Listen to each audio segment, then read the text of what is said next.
This is a Hot Pie Media original. This email scandal in the NFL will probably get worse before it gets better. So it's pretty entertaining to watch, except it will never move up the food chain to get to ownership. Just watch that. That's exactly what I mentioned yesterday with Donald Trump Jr., that frat guy getting involved, saying, hey, I want to see the owner's emails. Well, look, there's no denying that it's a difficult space for players. It's a difficult space for players. It's a difficult space now to know what to say. And usually, just shutting your face is the best course. But that's not what's going to happen. It's certainly not it's not what has happened already.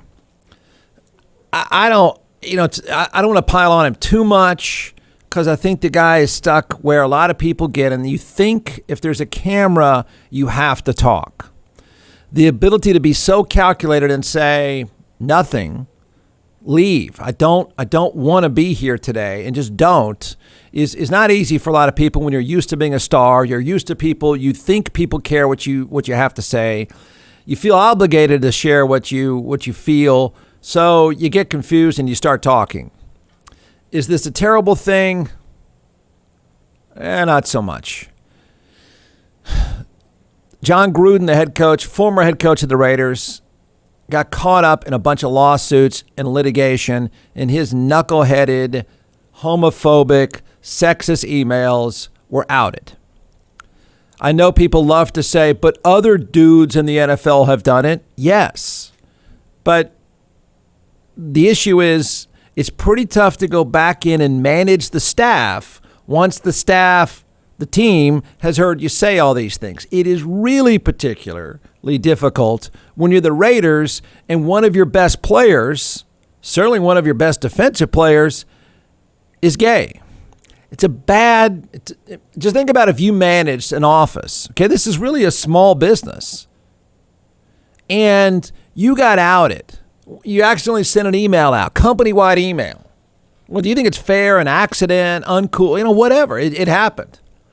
And you've made fun of women in your office. You've looked at pictures of women in your office. You've made racist and homophobic comments, and that bothers some people in your office. How would you go back in and manage them? What else would you do except say, I'm out? I got to go. I mean, that's the issue. And so here you've got Derek Carr, who's a quarterback for the Raiders. Again, I think I'm not being outlandish in saying, what if this were your office? What if you're the one that conducts the sales meetings every Monday, and now half the people in the sales meeting now know you've made fun of their sexuality or their breasts or their race? It's pretty tough to manage. Some would say impossible, right? So Derek Carr is one of the employees. He is now the face of the franchise. Tough spot. I mean, really tough spot. What do you think? What do you think, everybody? You think maybe just shut up? Just stop talking. It's hard to do. I know. I make a living off of people doing stupid stuff. I know it's hard to rein yourself in. But you know what the example, here's the thing about the Raiders. You know what the example is? The gay player on the Raiders, you know what he did? He said, I'm in a tough spot. Everyone's going to come and ask me questions. I'm out. I'm taking a couple days off. You don't need to hear from me. That's what he did. He thought, you know what? Since I'm going to be the one at the center of all this, because I'm one the coach made fun of. Now, I'm not saying John Gruden didn't respect this player. He should. He's really good. But now that guy's figured it out. I know what everyone's thinking. What do I think? I'm out. I'm going to take a few days off. I'm going to get out of here. I'm not going to get in the middle of the dumpster fire. This poor guy, Derek Carr, I mostly feel sorry for him because I think he just didn't go in with a plan. Well, I can't speak for everybody. I'm not in everybody's shoes. A lot of emotions, obviously. Didn't see all of this coming. I don't think any of us did. It just caught us all by surprise, But there will be a day for those feelings. There will be a day and a time to talk about all that, and I'll get into some of it if you have more questions. But from an emotional standpoint, I got a job to do, and that's never changed. No matter who the coach is, no matter who's on the team with me, I have a job to do, and that's to lead these men, especially now. They need a leader more than ever, and my job is to lead them with my actions like I always have, and my voice, just trying to be a strong voice for people, to continually bring people together and continually push people. Yeah. It's a good time to stop. Well done. Good. Well said. Didn't see it coming. Fair enough. Well said. I'm going to stop there and go to work. That's the plan, D. That's the plan. He didn't stop. No. Everybody does it. Trust me when I say people talk too much. We talk in circles. You tell the students all the time, shut up. Just stop talking. Because you put an idea out there and it starts circling back and circling back and circling back, and he circled back. So he ended up then rambling, which is understandable. Don't get me wrong. I love the man. I hate the sin. Like anybody, no one is perfect. Look,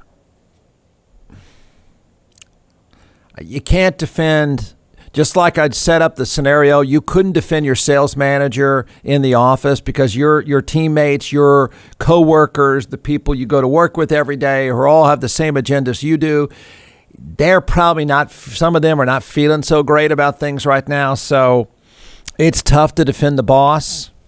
Don't defend the boss who's now gone. Wanted from the beginning. It's not going to be with the same room of people, which is hard, but at the same time, nobody cares, and you know how that goes. I think that for me, just the message today was, I just tried to push everything off. I'm sick about it. Have a lot of emotions, angry, sick, upset, mad, frustrated, all those things, empathy, whatever, no one has I don't think there's a book on how to handle all this, actually there is, but I don't think that there's a way for a quarterback to stand up here and answer these type of questions is what I should say. But for me, my message today was, we have a job to do. So it's Wednesday. If we're still in our feelings, it's too late. We got to move on. You hate the action. You hate it. You're not supposed to like it, but you love the person, and I love the person. I've grown to love him so much. We spent so much time together. We've been through so many battles. We've been through so many things together. He's always had my back. He's always been there for me. And I love his family. I love his wife. I love his kids. And I think that's why it's hard, because he's not around. It's over. He's not going to be around. And that's the hard part, that for me as a human being is the hardest part. As a football player, like I said, I got a job to do, regardless of what's going on. It was different with him not out there, but long story short, man, you feel for everybody involved. But I will always be someone, no matter who does what, I'm going to love you, and if that's wrong, then I'm okay being wrong. I'm going to try and build people up no matter what. That doesn't make what they did right, but I'm always going to be there to try and be there on the next step, on the other side, to try and lift them back up and love them up again. Poor guy. I mean, what a terrible day at work. That day sucks. Poor guy.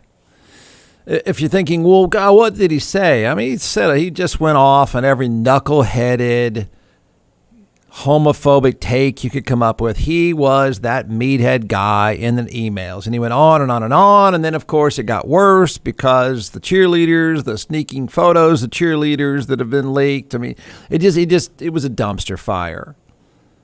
And the thing is magnified because of the big story of the Raiders as the season started. One of the big stories in the NFL as a player, there are plenty of gay players. Not many have come out while they're playing, and not many have come out and been as successful as a Raiders player. So it made the whole thing even worse. And this poor guy, Derek Carr, who's played pretty well. What's funny about all this, not to nerd out on football, what's funny about this whole story is that the guy coaching the Raiders before John Gruden, he had a down season the year before Gruden took the job, but they were 12-4 the year before that. And he's come out and said, oh, yeah, how do you like it now? He was 12-4. They were 12-4. But the fascination with John Gruden, which I think almost happened in Austin, led the owner, who's kind of a tool himself, to say, oh my gosh, the sex appeal of Gruden, let's do it. They were 2 years removed from going 12-4.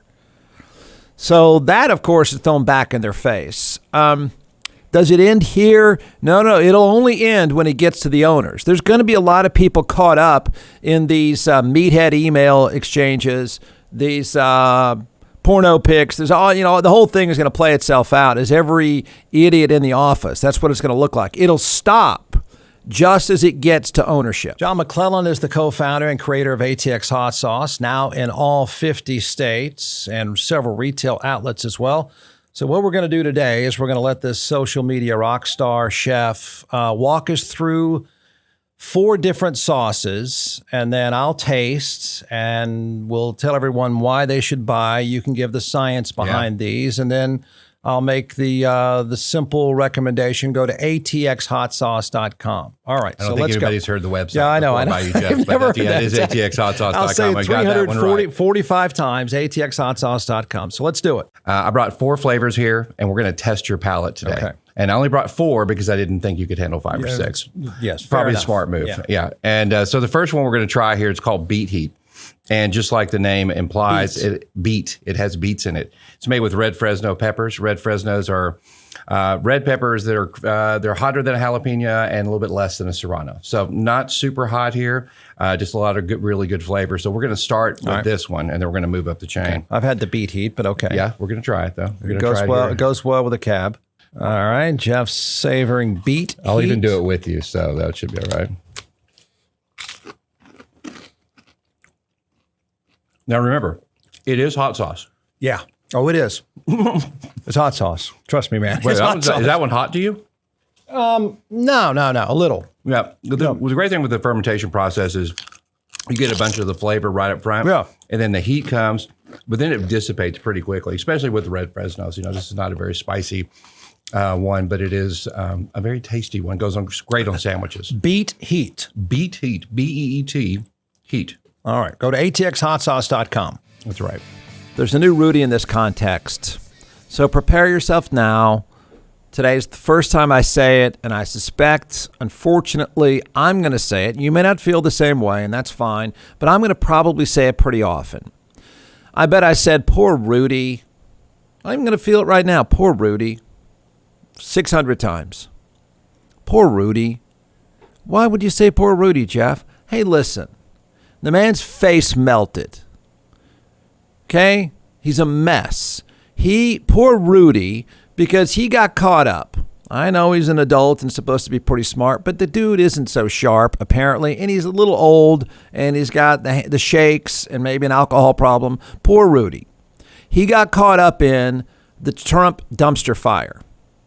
Okay? And when you get caught up in the Trump dumpster fire, and you're pandering to a bunch of knuckleheads and losers, you're going to end up in a bad place. You're going to end up, well, like Rudy did, in front of a porn shop, or your face is melting, or you're drunk all the time. So I'm going to say poor Rudy. I think by the way, I forgot, and you don't get paid. So then you get stiffed. Your life is turned upside down. You're dealing with a group of people that are a mess, and then you become a mess, and you hopefully get out of it some way. So poor Rudy. I mean, I saw him at that day that his face was melting. I saw it. I think this guy, this is day one of me saying, poor Herschel. No, young man, old man, Herschel, don't.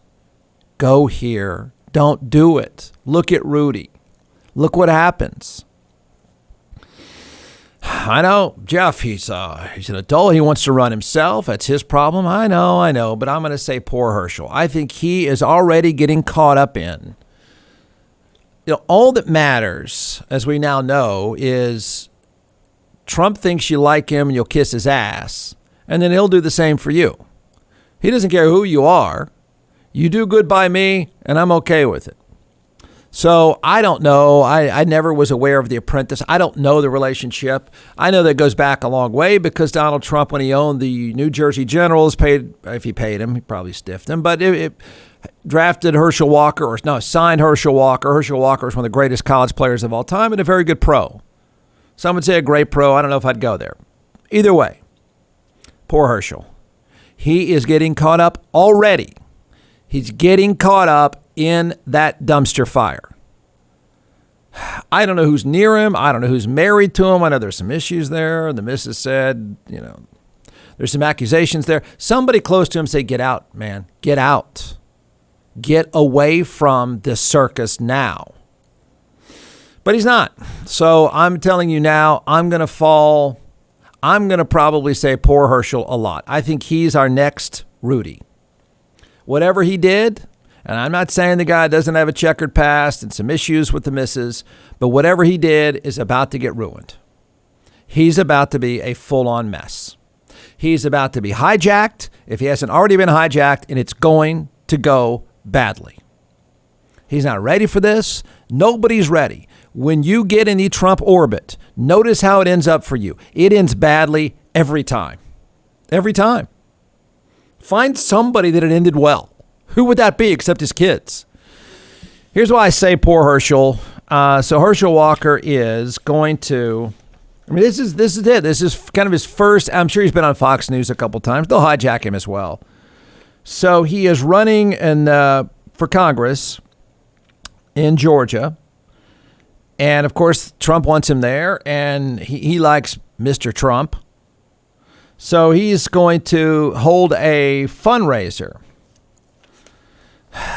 This is it, right out. The guy's just now jumping in the race. He's just now kissing up to Trump. It's all going well. And then, oh, no, it doesn't go so well. Georgia Republican Senate candidate, according to Yahoo News, Herschel Walker, was set to hold a fundraiser with a, quote, conservative film producer who recently produced an image of a swastika on her Twitter page. See, yeah, they're going to hijack you, Herschel.